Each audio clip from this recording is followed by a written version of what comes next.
To be fair, I actually have a pretty good angle on this one. But first, let's take a look at the boss itself.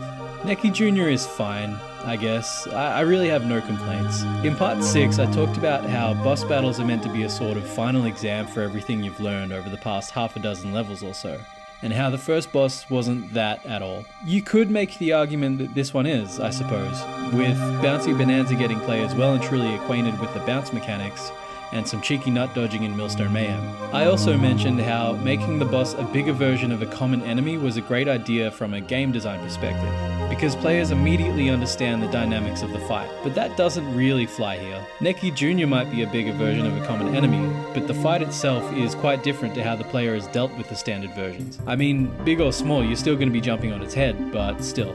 Unlike Very Naughty, Necky Jr. actually feels like a climactic end to the world. It's not that hard, but you've got to put some work in, especially if you're new to the game.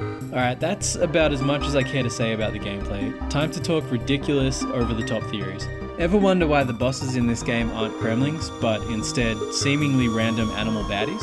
In the last episode, we went over how the Kremlings lived on DK Isle a long time ago, and how it's not unlikely that there was a big conflict between Kongs and Kremlings. What if that's not thinking big enough? What if all the inhabitants of the island were involved in the conflicts? After all, what's the difference between the Neckies, Naughties, Slippers and Zingers, and say Ramby, On Guard, Winky and Squawks? They're all inhabitants of the island, but for whatever reason, the former are working with the Kremlings and the latter with the Kongs. Maybe those alliances were formed a long time ago. I mean, there's no immediate reason as to why some of the animals are working with the Kremlings.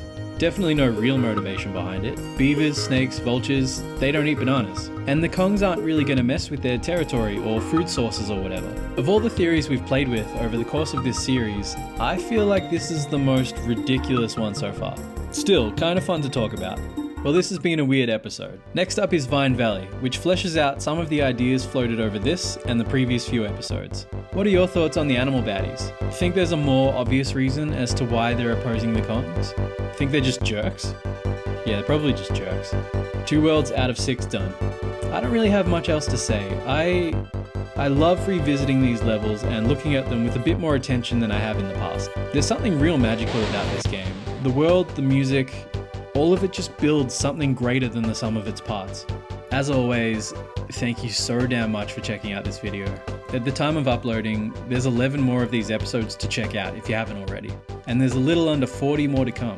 Subscribe to the channel if you'd like to come along on this journey. Whether you subscribe or not, I hope you're having a good day or night, and I will catch you in the next one.